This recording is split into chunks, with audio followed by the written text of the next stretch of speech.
I still remember the smell before anything else. The ballroom reeked of lilies imported from California greenhouses, polished silver, and a hint of expensive cologne that clung to every tuxedoed guest who brushed past me. For them, it was a fragrance of wealth, an indulgence they barely noticed. For me, it was the smell of another 16-hour shift, another night of smiling through blisters on my feet while balancing trays of champagne that cost more than my weekly paycheck. It was the annual Hope for Tomorrow Gala, hosted at a luxury hotel in downtown Chicago. The chandelier above me dripped with crystals, glowing as if it wanted to blind everyone into believing the world was perfect. Tables were dressed in white linen, each centerpiece a tower of roses arranged as if to prove that money could buy beauty in bulk. I was one of dozens of servers moving through the glitter, black and white uniform pressed stiff, hair tied back so tightly that my scalp ached. Our job was simple: glide in and out like ghosts. Place the glasses, refill the plates, and never let them see the fatigue pulling our shoulders down. I had done dozens of events like this before, but tonight felt heavier. Maybe it was because the speeches about generosity rang louder than usual. One man on stage bragged about donating $500,000, his voice booming with pride. People clapped as if they were witnessing sainthood, but I watched him snarl at a janitor who was too slow clearing an aisle. Their kindness, I realized, only existed under the spotlight. Away from the stage, their eyes darted past people like me, as if we were furniture that moved. The irony always cut deep. Here they were, congratulating themselves on saving children's futures, while I, someone barely older than their own daughters, was serving drinks to cover my mother's medication. I wasn't ungrateful for the paycheck. But I couldn't ignore the hypocrisy. Their charity lived in headlines. Mine lived in long nights and skipped meals. I carried a tray filled with flutes of champagne, weaving between gowns stitched with sequins and suits tailored so sharply I feared they might cut me if I brushed against them. Conversations swirled like smoke, deals whispered in one corner, gossip in another, laughter too loud to be genuine. Every step I took was careful, every movement rehearsed. To them, I was invisible. To me, invisibility was survival.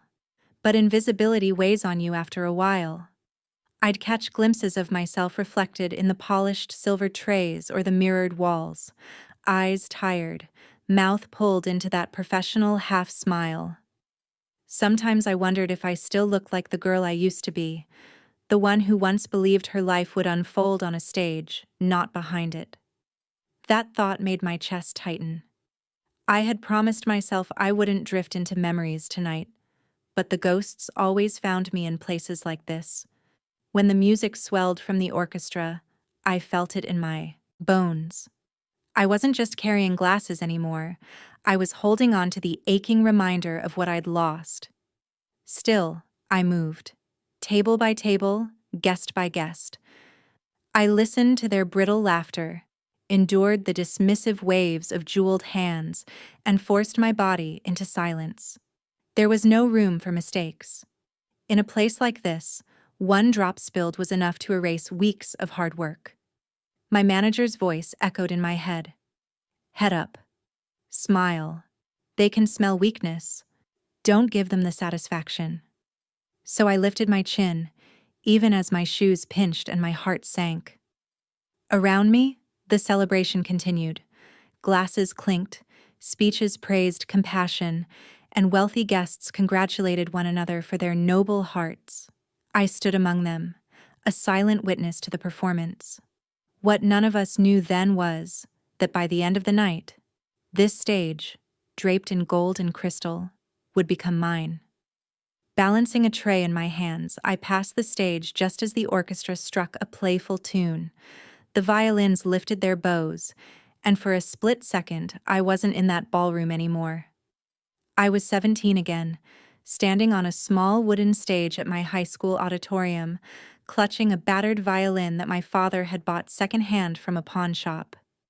The strings had always been a little out of tune, but it was mine. That violin was my voice before life taught me to be quiet. I had dreamed once. No, more than dreamed.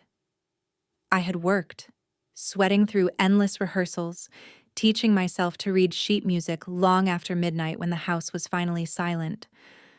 My mother would peek in sometimes, whispering that I should rest, but I couldn't. Music was the only thing that made me feel visible, the only proof that I had something worth giving to the world. For a while, people noticed. Scholarships, auditions, local competitions. I held on to each small victory like a lifeline. And then came the collapse. My father's construction business folded after a bad contract. Bills piled higher than our dinner plates. When his heart gave out from the stress, everything changed. I put down the violin, not because I wanted to, but because rent and medication couldn't wait for curtain calls. I traded sheet music for order slips, applause for tips left on a table sticky with spilled soda. That violin still rests in the back of my closet, its bow frayed, strings untouched. Every time I see it, I feel the phantom weight of it under my chin, as if my body still remembers a life I no longer have. The memory slipped away as fast as it came, replaced by the clatter of silverware and the shrill laughter of a guest too drunk to care who was listening. I steadied the tray and forced myself back into rhythm. Step, smile, nod, vanish. That was the routine. But the ghost of that violin lingered with me, humming underneath the noise of the gala, reminding me of the girl I had been. As I circled table 9, I felt something shift.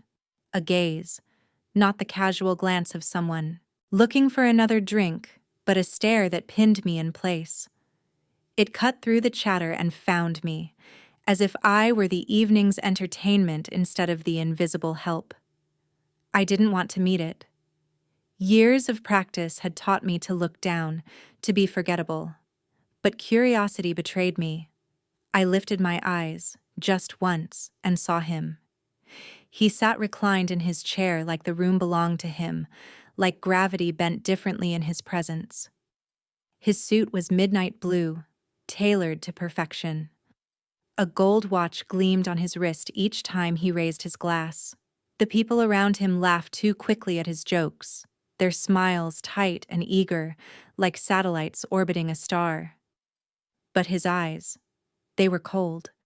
They looked at me the way a collector looks at an object, assessing, dissecting, stripping me down to something less than human.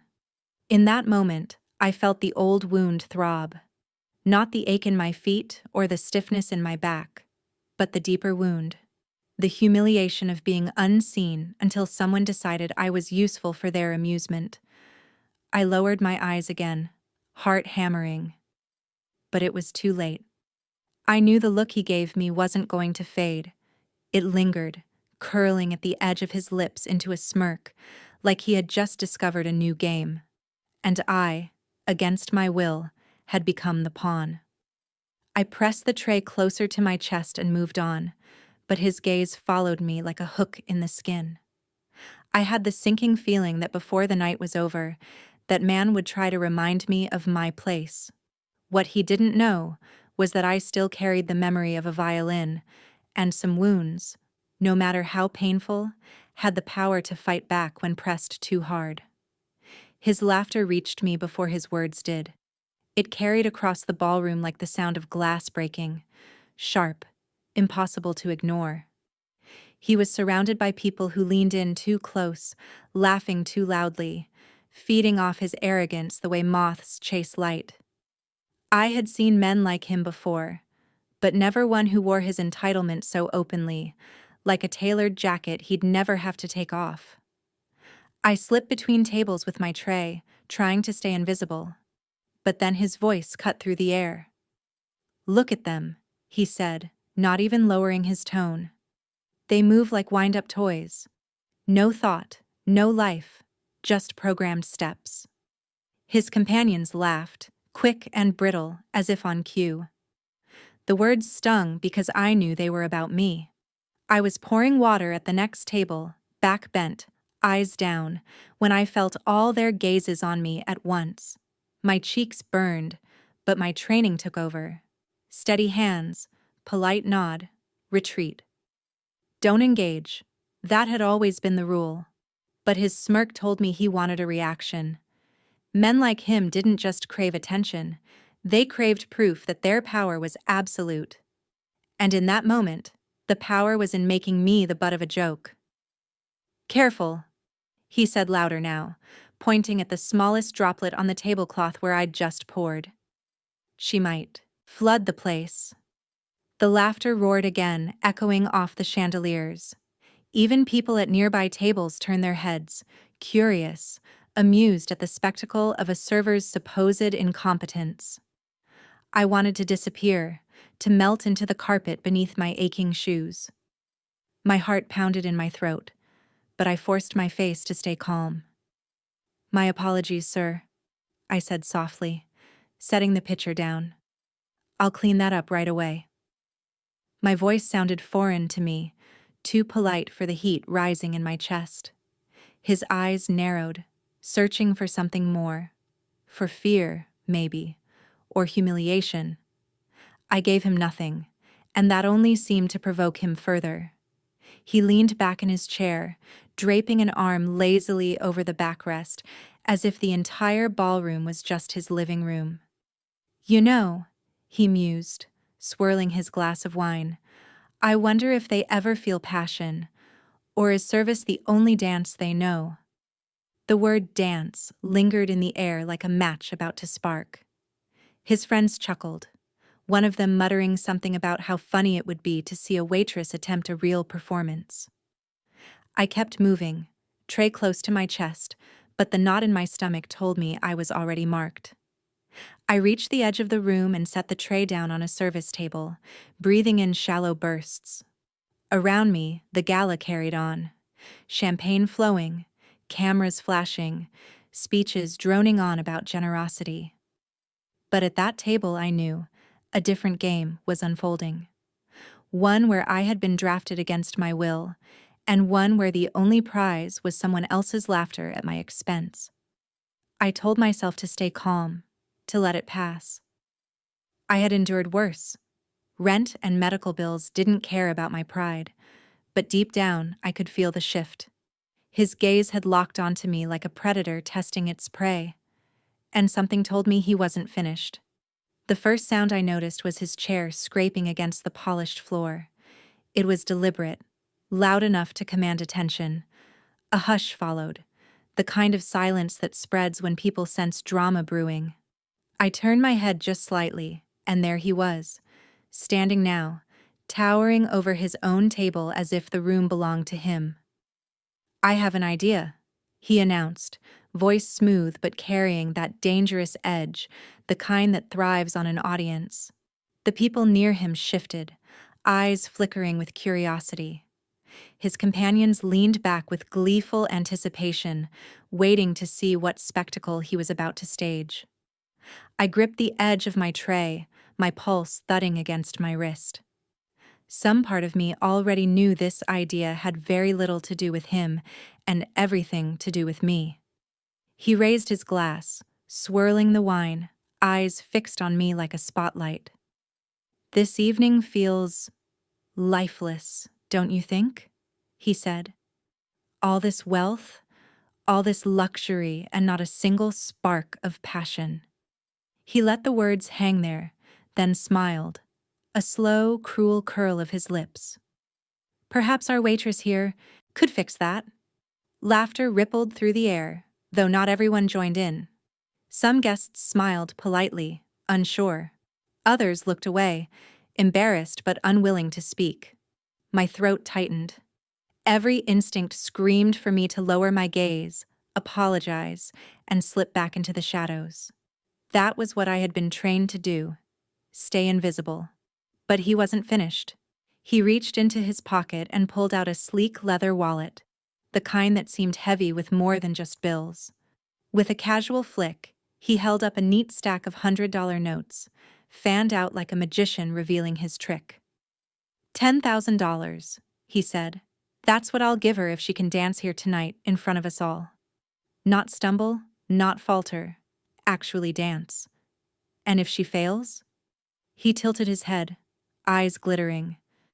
Then she leaves with nothing. In fact, she leaves this job altogether. The air froze. Conversations nearby died mid-sentence. Even the orchestra seemed to quiet, the last notes of their song fading into the charged silence. I couldn't breathe.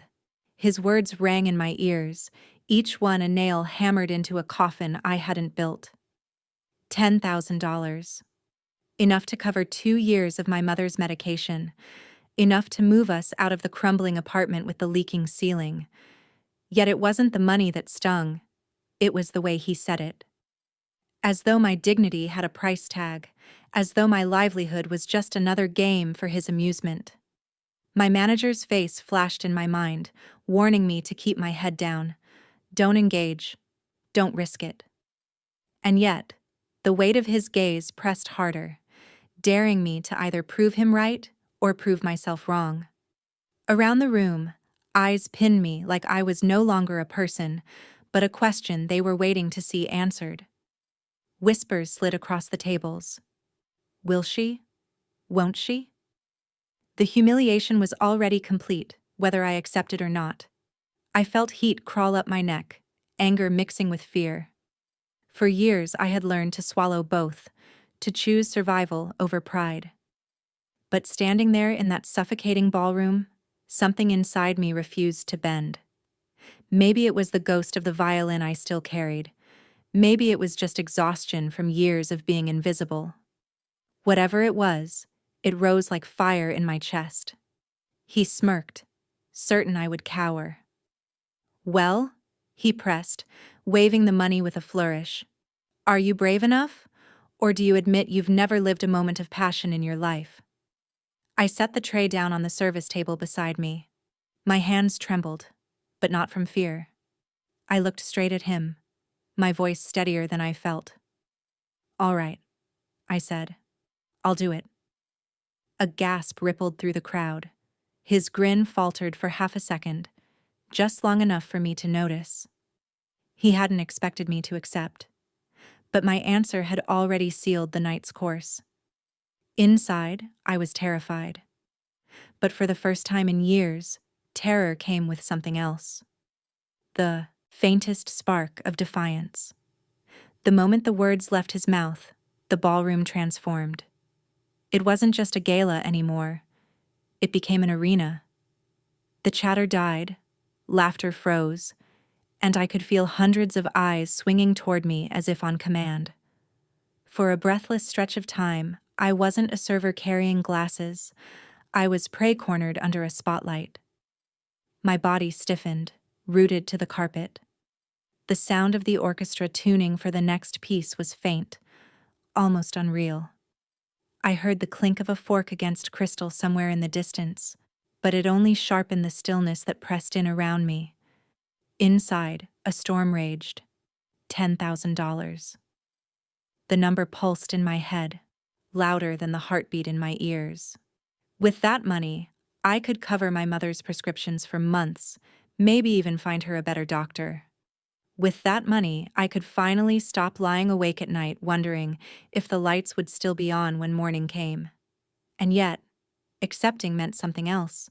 It meant stepping into the trap he had laid so carefully. To dance in front of this crowd was not an opportunity. It was a public trial.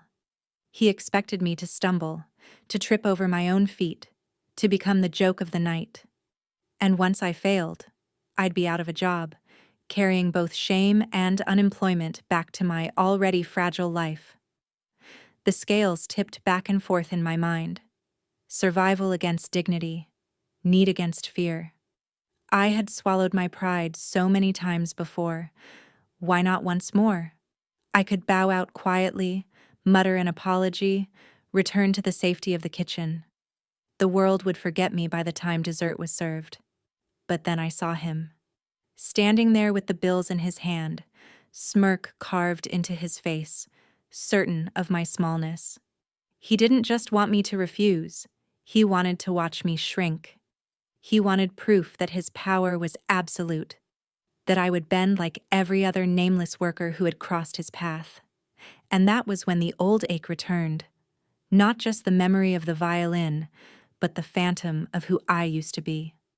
The girl who once stood on stage, heart pounding, waiting for the conductor's cue. The girl who knew what it felt like to hold an audience's breath in her hands. That girl wasn't gone. She had been buried under shifts and rejection letters, but she was still alive, thrumming inside me. The silence grew heavier. I could sense whispers at the edges, guests leaning toward each other, speculating whether I would run or submit. My palms slicked with sweat, but a strange calm spread through me, quieting the panic. I set my tray down carefully, the sound of the glasses settling on the service table loud in the hush. My fingers uncurled, steadier than I thought possible. Then, for the first time that evening, I lifted my chin fully and met his eyes. "I'll do it," I said. Gasps broke through the stillness, sharp and disbelieving. His smirk faltered just for an instant, before he rearranged it into something broader, hungrier. Around us, the air seemed to crackle, 100 unspoken questions suspended between disbelief and excitement. I didn't look at the money. I didn't look at the audience. I only held his gaze, letting him see that this wasn't about the bills fanned in his hand.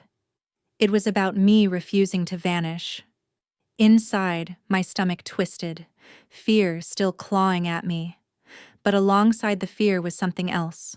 A flicker of fire I hadn't felt in years. The silence had ended. The game had begun. Once the words left my lips, the room seemed to inhale all at once. I could almost hear it. The collective gasp, the disbelief hanging like perfume in the air. For a moment, I thought I might collapse under the weight of all those eyes. But instead, I felt something shift inside me, something subtle yet undeniable, as if my body had already decided what came next before my mind could catch up. I walked toward a small service stand by the wall, my shoes pressed into the carpet, each step louder than the orchestra's strings beginning to swell again. I placed my tray down carefully, aligning the glasses, giving my trembling hands something to focus on. Then I reached for the apron tied around my waist. It was just fabric, white and stiff, but to me it was a uniform of silence, the thing that reduced me to a function instead of a person. I untied the knot slowly, deliberately, and slid the apron from my waist. Folding it once, twice, I set it neatly beside the tray. The sound was so soft it shouldn't have mattered, but in that silence, it echoed. Murmurs rippled across the tables. To them, it might have looked theatrical, but to me, it was survival dressed in defiance. Without the apron, I still wore black trousers and a blouse, but I no longer felt like part of the machinery.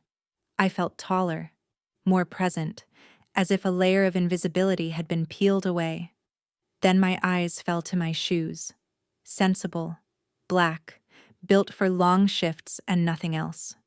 They pinched my feet, left blisters that never quite healed, but they kept me grounded. Tonight, grounding was the last thing I needed. I bent down and slipped them off, one at a time. The soft thud of leather against carpet sent another wave of whispers rolling through the crowd. Barefoot, I straightened. My toes pressed into the floor, and the sensation was oddly freeing.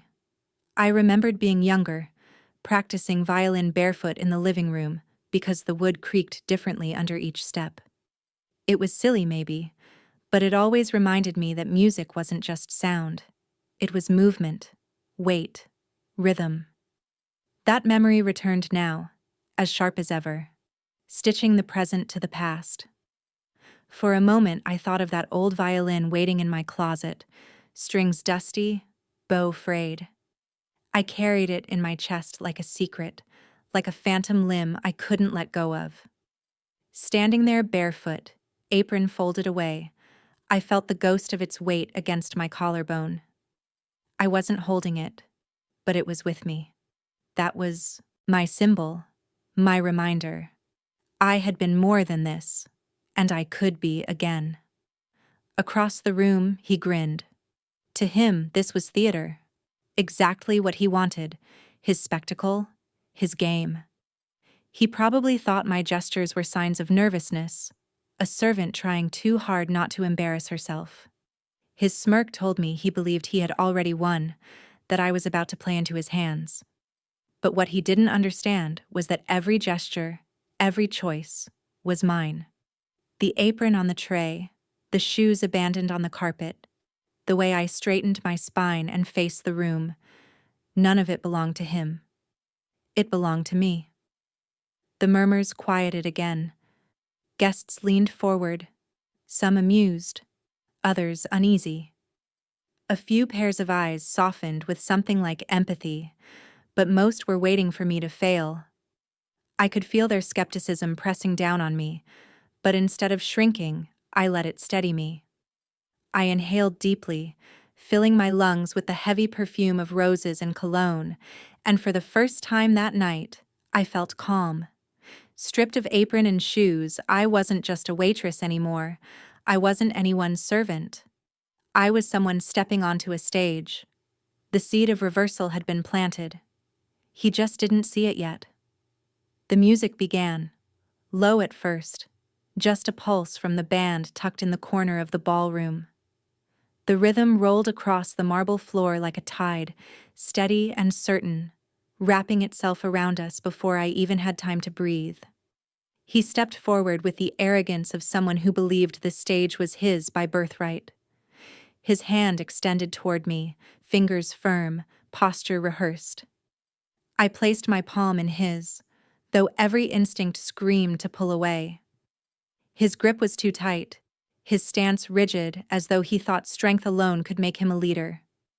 He moved first. A practiced step, crisp and sharp, meant to show the crowd how easily I would stumble.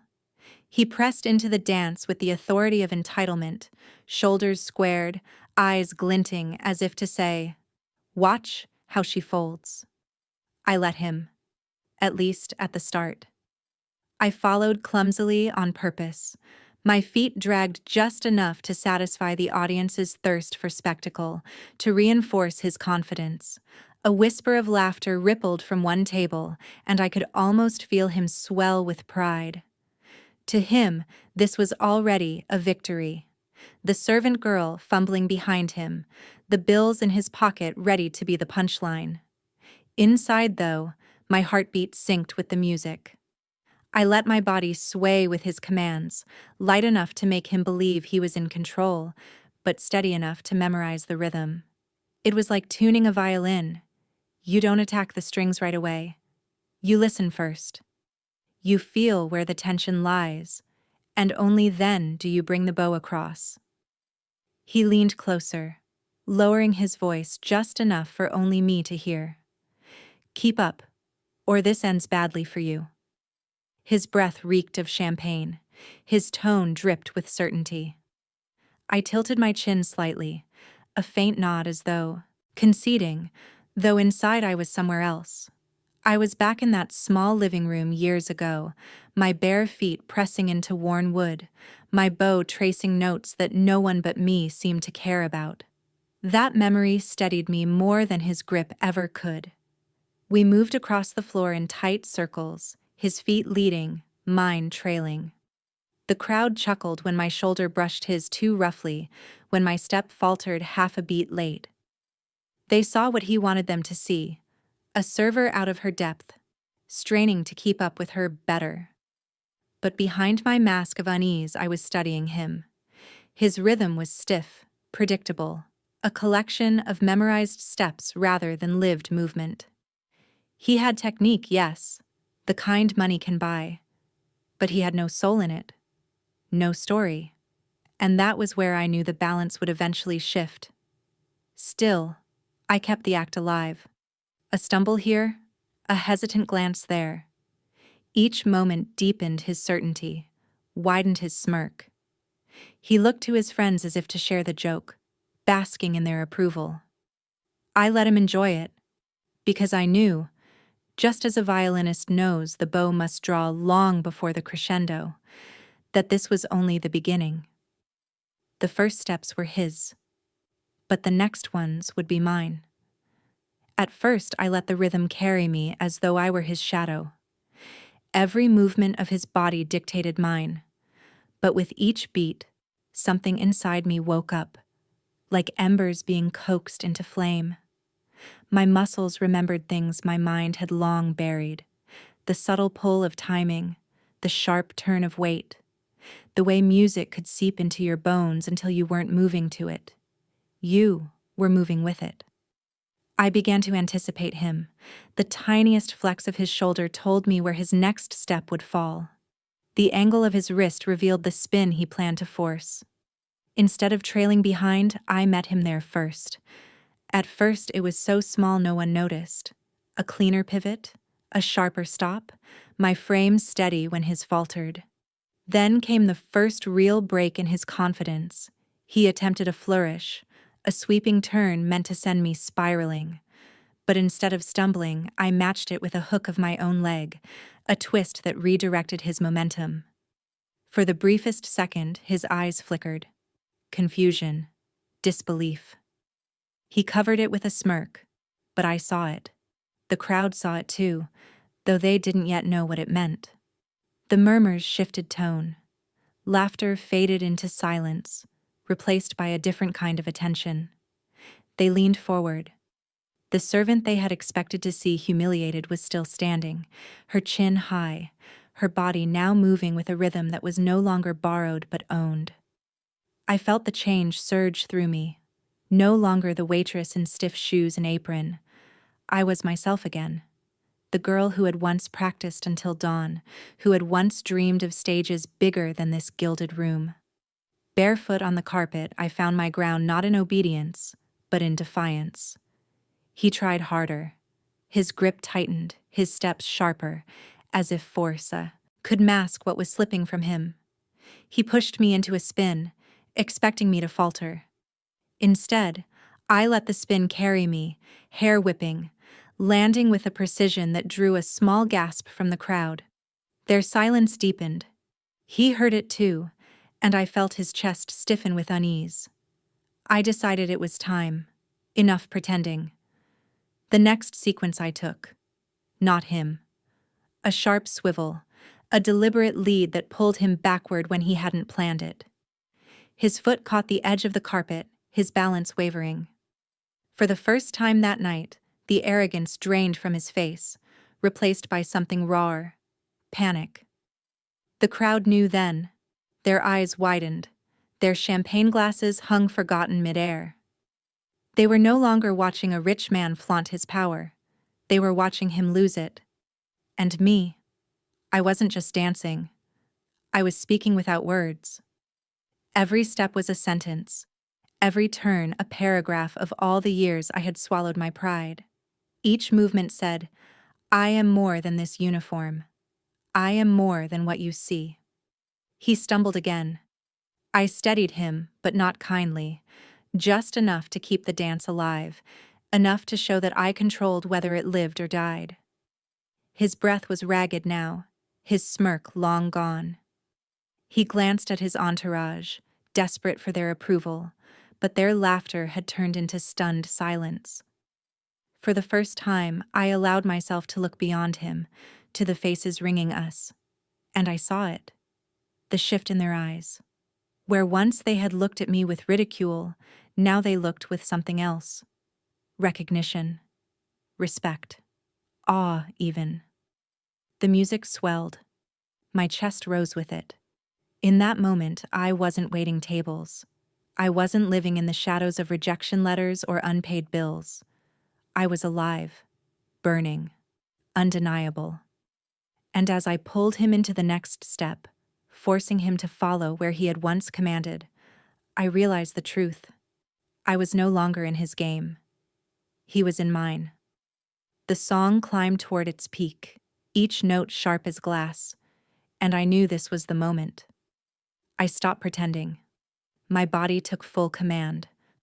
I drove the rhythm forward, no longer reacting to him but forcing him to react to me. He tried to resist, but his steps lagged behind mine. Every attempt to lead became clumsy, his arms stiff, his balance faltering.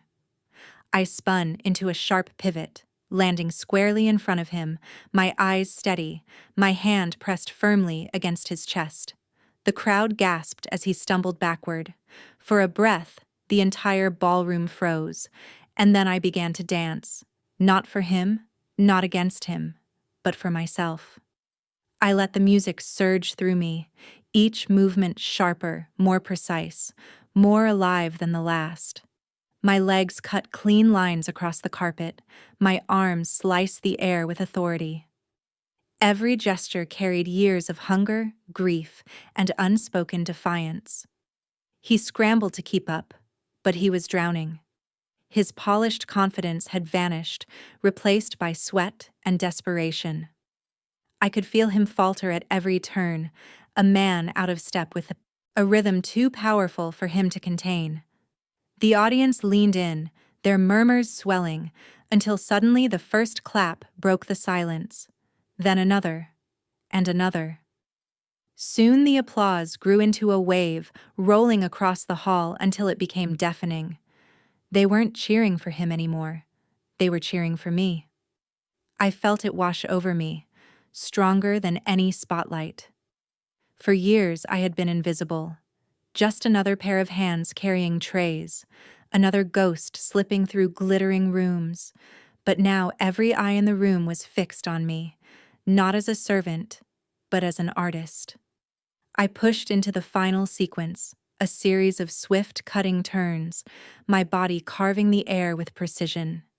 He tried to match me, but his foot slipped, his jaw clenched, and I spun out of his grasp, landing in a dramatic stance at the center of the floor. My chest heaved, my chin lifted. The music cut off on the final beat, leaving a silence so sharp it felt like the room itself was holding its breath. Then the ovation hit. Chairs scraped back. Guests rose to their feet, clapping, shouting, some even whistling. The same people who had moments ago been waiting to laugh at my humiliation now cheered as though they had witnessed a miracle. I stood there barefoot on the carpet, no longer hidden, no longer ashamed. My pulse pounded, my skin burned, but inside I felt weightless. I looked at him, his face flushed red, his posture broken, his eyes wild. The king of the room had been stripped bare, his arrogance shattered in front of the very people he lived to impress. And I realized then, I had taken the dare meant to destroy me and turned it into something far greater. I had stolen the stage. I had stolen his power. The ovation carried on, wave after wave of sound, filling the ballroom with a truth that couldn't be denied. In that moment, I wasn't just a waitress. I was everything I had once dreamed of being. The humiliation he had planned for me had become my triumph, and there was no taking it back. The applause was still echoing when he moved. His steps were sharp, jerky, nothing like the smooth arrogance he had shown earlier. His hand slipped into his jacket, and I knew what was coming before I saw it. He pulled out a stack of bills, thick and obscene under the chandelier light. For a moment, he held it high, as though flashing a trophy to the crowd. Then, with a violent flick of his wrist, he hurled the money at me. The bills scattered in the air, fluttering like torn feathers before falling around my feet. Some landed on my shoulders, one even brushed my cheek before drifting down to the carpet. The sound of applause faltered into a heavy silence. "There's your prize," he spat, his voice cracked with rage. "That's all you'll ever be worth." I looked down at the cash littering the floor. $10,000, maybe more. Enough to cover months of rent, hospital bills, debts that had weighed me down for years. My chest tightened at the thought of what that money could fix. But then I lifted my gaze. His face was twisted with hatred, not regret. The money wasn't a gift. It was a weapon. A way to reduce me back to the role he had chosen for me. Entertainment. Purchased and discarded. I bent slightly and the crowd gasped as though I might pick it up. But instead, I straightened, my hands empty, my chin high. "I think you misunderstand," I said, my voice steady, carrying farther than I expected. "I didn't dance for your money." The words seemed to slice the air, every syllable a blade. His eyes widened, if only for a second. I stepped back, leaving the bills untouched, spread across the carpet like cheap confetti. "I danced for myself," I added. My tone wasn't loud, but it was unshakable. "And no amount of money can put a price on that." A ripple went through the crowd. No applause this time, no whispers, just a stunned, reverent silence. I could feel every gaze on me, their shock heavy as stone. He stood frozen, his hand still clenched where he had thrown the money, his jaw grinding as if he might break his own teeth. In his world, money had always been the final word. Tonight, it wasn't enough. I turned away from him. My bare feet brushed against the scattered bills, but I didn't look down. I walked past the tables, past the sea of glittering gowns and polished shoes, past the stunned faces that had once seen me as invisible. Each step was deliberate, slow, a refusal written in movement. Behind me, the silence grew unbearable, pressing in on all of us, and yet I didn't mind. Let them sit with it. Let him sit with it. The image of those bills left on the floor would burn brighter than any applause. When I reached the edge of the room, I paused only once. I turned my head just slightly, enough to meet his furious eyes across the distance. "My dignity," I said quietly, "is not for sale." Then I walked out, leaving the money, the silence, and him behind. The service door swung shut behind me, cutting off the glittering room, the silence, the rage I had left in my wake. On the other side was only the smell of steam and dishwater, the clang of pots, the murmur of cooks too busy to notice me. My chest was heaving, my feet still bare on the cold tiles, but for the first time in years, I felt light. Then the weight settled in. I had just walked away from my job, and I knew what that meant. By morning, there would be no schedule with my name on it, no shift waiting for me.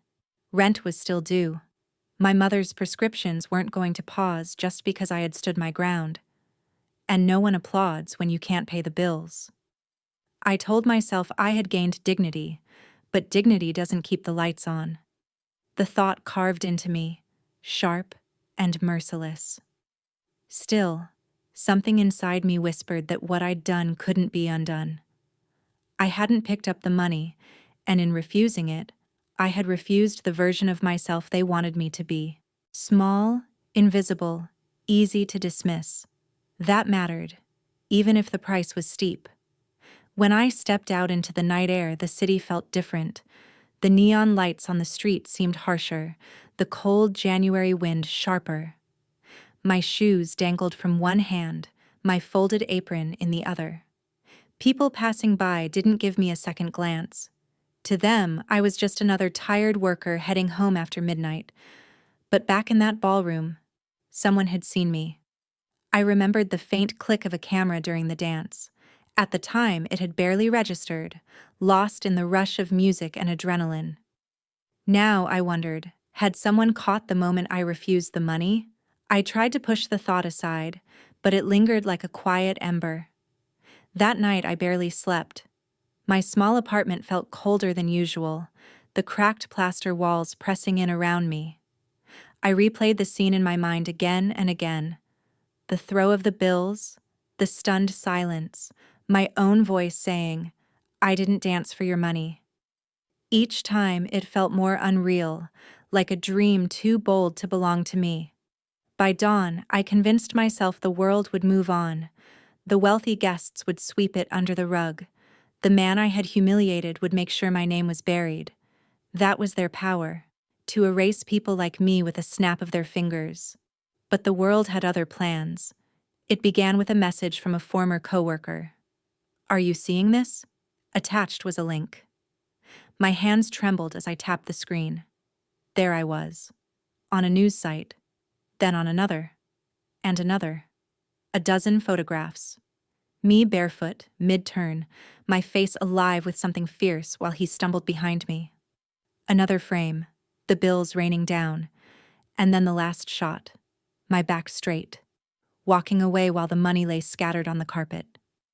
The captions were merciless toward him, but for me, they were something else entirely. Words like brave, unshakable, defiant leapt out at me. Social media had taken the story and run with it. By mid-morning, hashtags with my image were trending. I stared at the screen, unable to breathe. Yesterday, I was invisible. Today, the whole world was watching. And for the first time in years, I felt the faintest spark of possibility. By noon, my phone was vibrating so much it felt alive in my pocket. Numbers I didn't recognize kept lighting up the screen. Messages poured in faster than I could delete them. At first, I thought it was some cruel trick, that people were mocking me. But when I opened one of the links a stranger had sent, I realized the truth. The internet had set me on fire. Not literally, of course, but the images, those frozen moments from the ballroom, were everywhere. On news sites, on blogs, on Twitter threads I didn't even know how to navigate. I saw myself in still frames that made my stomach twist with disbelief. One shot captured me barefoot, the apron folded on a chair, my posture tall and unyielding. Another showed him, red-faced, throwing money like it was garbage. But the photo that people shared the most was simple. My shoes abandoned by the dance floor, sitting small and clunky against a backdrop of spilled champagne and $100 bills. That image became the symbol. They called me the woman who stepped out of her shoes and into her power. I don't know who coined the phrase first, but it spread faster than I could comprehend. Strangers wrote messages like, "Those shoes are all of us, the weight we carry until we decide to let go." Others called me the barefoot dancer of dignity. Somewhere online, an artist had sketched the moment in watercolor, the shoes in the foreground, me in the distance walking away. Another turned it into a mural on a brick wall in Brooklyn within 24 hours. People were tagging me in photos, though I had never even given my name publicly. For years, I had felt invisible. Now, my face was unavoidable. The support was overwhelming. Messages filled with gratitude, anger at injustice, hope that someone like me could stand up to someone like him. People said I had given them courage, that I had reminded them their worth couldn't be bought. It was surreal, reading words like that about myself while sitting on a sagging couch in a one-bedroom apartment with peeling paint. But with the praise came something else. Attention. Not the fleeting kind I had always feared, but heavy, demanding attention. Journalists left voicemails begging for interviews. Bloggers wrote essays about me without knowing who I was. Hashtags about the dance trended alongside political news. And then, almost out of nowhere, came the offers. A community theater director reached out, saying they had seen potential in the way I moved, that they wanted to talk. A local nonprofit emailed, asking me to speak at a fundraiser about resilience.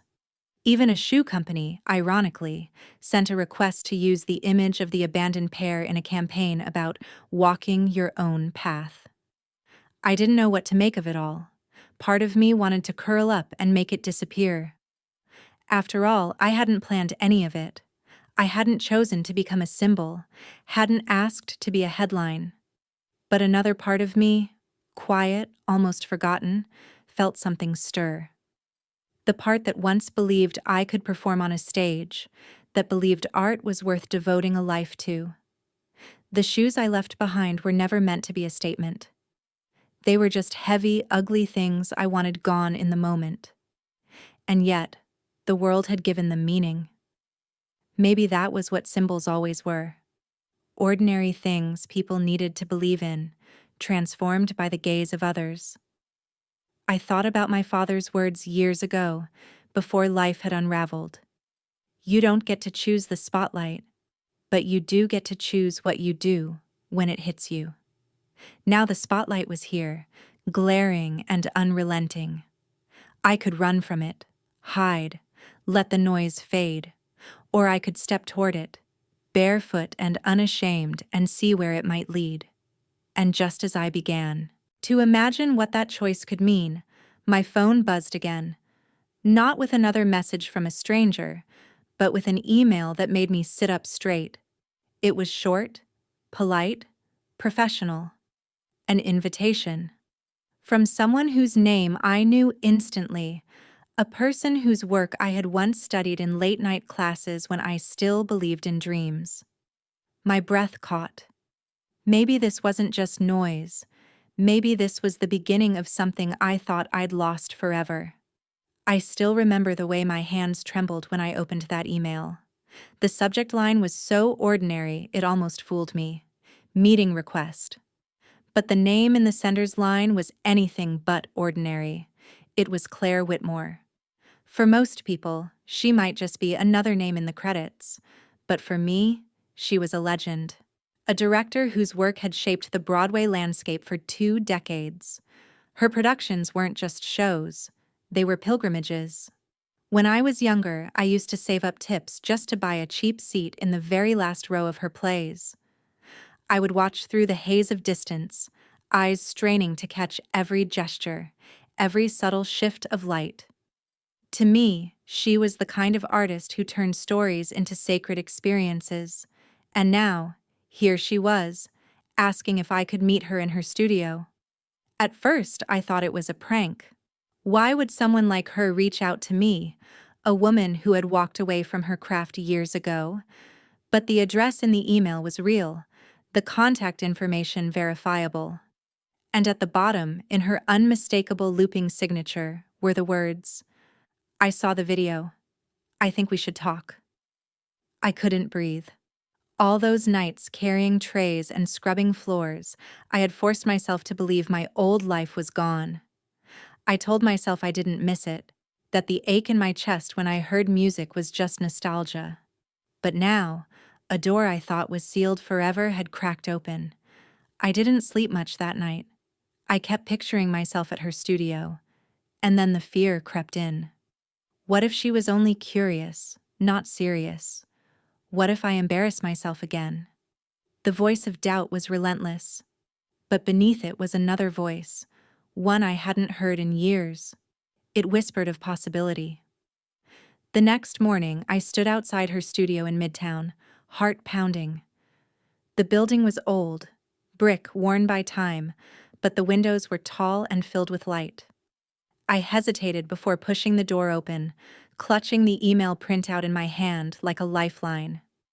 Inside, the space smelled of wood and polish, echoes of music clinging to the walls. Mirrors lined one side, and sunlight pooled across the floorboards. And there she was, smaller than I'd imagined, silver hair pulled back, sharp eyes that seemed to miss nothing. She wasn't dressed like a celebrity, just black pants, a simple blouse, and an energy that filled the room more than any costume could.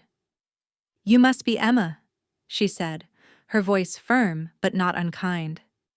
"Yes, ma'am," I replied, my voice catching. She studied me for a long moment, as though she were reading a script written across my skin. Then she gestured toward the center of the room. "I watched what you did the other night. You didn't just dance. You told a story. And stories are what matter." Her words landed like a weight and a gift all at once. "I don't know if I'm ready," I admitted quietly. "It's been years. I've worked nothing but odd jobs. I haven't trained." She stepped closer, her gaze unwavering. "Technique can be sharpened, stamina can be rebuilt, but the fire you showed, that can't be taught. I've been searching for that kind of honesty and I haven't found it. Until now." I swallowed hard, my throat tight. It felt unreal, hearing those words from her of all people. "What are you saying?" I asked.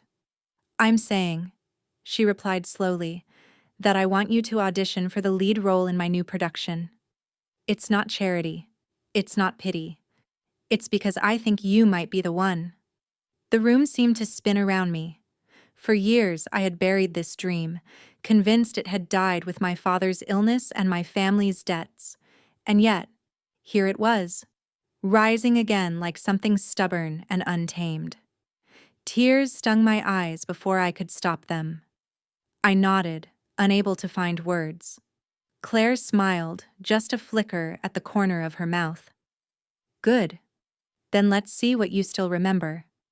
And with that, the past I thought I'd lost forever collided with the future I never dared to imagine. When Claire asked me to stay after the rehearsal, I thought it was about my posture, or maybe my breathing.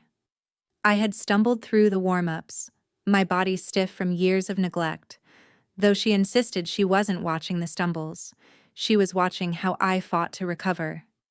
But then she sat on the edge of the stage and simply said, "Tell me what happened." At first, I didn't understand. "What do you mean?" Her eyes were sharp but kind. "The way you danced that night, it wasn't polished, but it was raw, like every movement carried the weight of something bigger than the room. You don't get that from training. You get that from living through something, so tell me." For a long moment, I just stood there, the silence pressing in. I had spent years burying my story, telling only half-truths when people asked why I quit performing. But here, with her gaze steady on me, I felt the urge to finally let it out. So, I told her. I told her about my father, a small contractor in Brooklyn who built houses with his own two hands.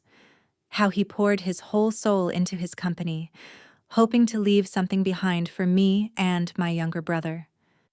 How he landed what should have been the biggest job of his life, a development project on the waterfront that promised steady work for years, and how it all collapsed.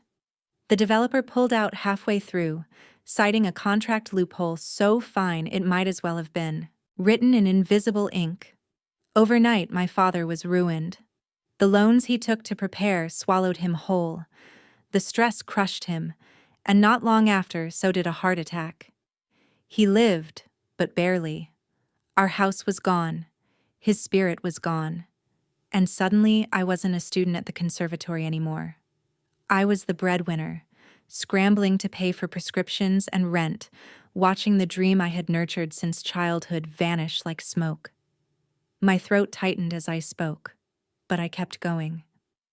"The company that pulled the rug out from under him," I said quietly, "was Montgomery Development." Claire's head tilted. "As in—" "Yes," I whispered. "As in Preston Montgomery's family." The room went very still. In that silence, I felt everything at once.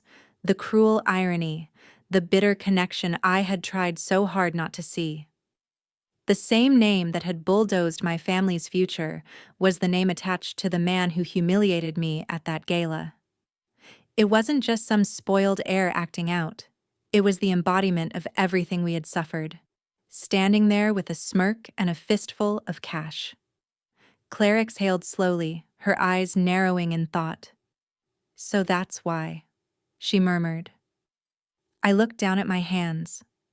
That night, when he dared me, it wasn't just about pride. It was every debt notice, every night I came home too tired to even eat, every rejection letter that told me my talent no longer mattered. I wasn't just dancing with him. I was fighting all of it. Saying it out loud felt like cutting open an old wound. But at the same time, there was a strange relief in it too. No more hiding. No more pretending my silence made me stronger. Claire stood and walked closer. "Emma, this isn't just your story anymore. What happened to you is happening to people all over this city. Families destroyed because corporations write the rules to suit themselves. You didn't just expose one arrogant man, you exposed a system that breeds them." Her words sank into me like a stone dropping into deep water. For years, I had thought of my pain as personal, private. But hearing her say it reframed everything. It wasn't just about Preston mocking me. It was about all the invisible lives crushed under the weight of his family's empire, lives that never made the news, stories that never went viral. I felt my jaw tighten. Then maybe it's time someone told the whole truth. Claire's eyes lit up, not with pity, but with recognition. Exactly. For the first time in years, I felt like my story wasn't just a scar, it was fuel. And as I stood there, in the center of that quiet studio, I realized the dare had never truly ended. I was still on that dance floor, still being tested. Only now, the stage was bigger, the stakes were higher, and I wasn't going to back down.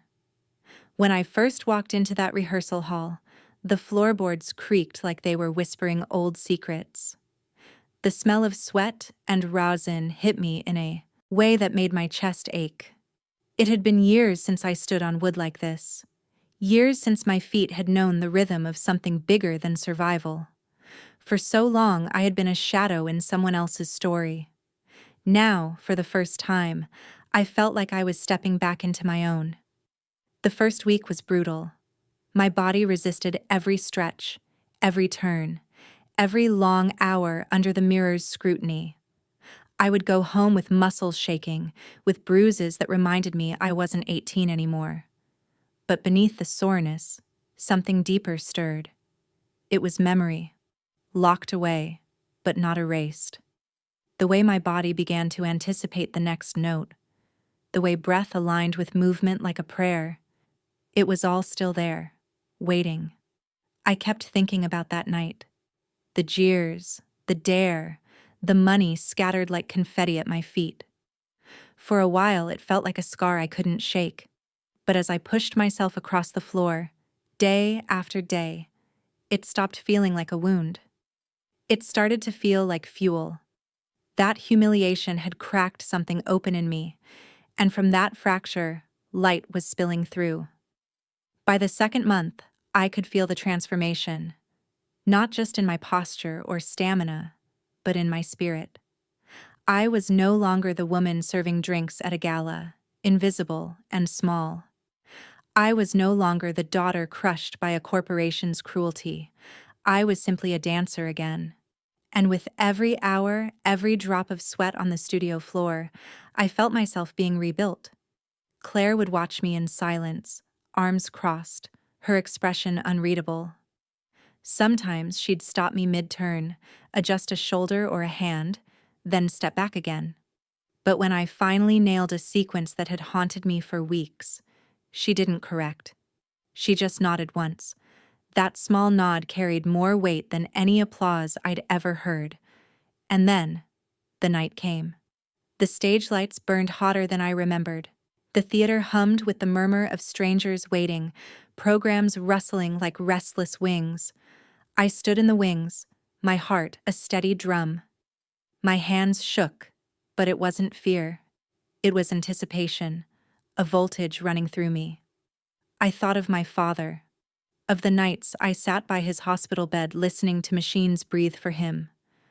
I thought of my mother, hands rough from endless shifts. I thought of every person who had been stepped on and silenced by names like Montgomery. And I thought of the girl I used to be, the one who believed her story had ended. The curtain rose. As the first note rang out, I stepped forward. My bare feet pressed against the stage, grounding me in this moment that felt both brand new and impossibly familiar. The lights blinded me, but I welcomed it. For so long I had lived in the shadows, unseen, unheard. Now the world was watching, and I wasn't dancing for money. I wasn't dancing for revenge. I wasn't even dancing for the dream I had lost. I was dancing because this was who I was, who I had always been. Every movement was a reclamation. Every turn was a defiance. Every breath carried the weight of years I thought I had wasted, transformed now into something alive, something unbreakable. When the piece ended, there was silence. Thick, suspended silence. And then the applause came, rushing over me like a wave. But this time, it wasn't just noise, it was recognition. It was the world saying, "We see you now." I bowed my head, tears burning my eyes, and I knew with absolute certainty this wasn't the end of the story. It was only the beginning. There are nights when I still hear the echo of that ballroom, the clinking of glasses, the forced laughter, the way his voice cut through the air like a blade. For a long time, I thought that moment would be my shame, that I would always be remembered as the waitress who was cornered, mocked, and humiliated for someone else's amusement. But life has a strange way of twisting pain into something unrecognizable. That dare, meant to break me, became the spark that rebuilt me. I've thought a lot about the look on his face when I refused the money. People tell me that was the moment they knew I had won. But the truth is, I wasn't thinking about winning. I was thinking about my father, about the promises he made and couldn't keep because the world wasn't fair. I was thinking about my mother, who carried burdens that no one should have to carry. And I was thinking about the girl I used to be, the girl who once slipped on her dance shoes believing the stage was her destiny. That girl had been buried under years of rejection, exhaustion, and fear. That night, in front of strangers who never even knew my name, she came back to life.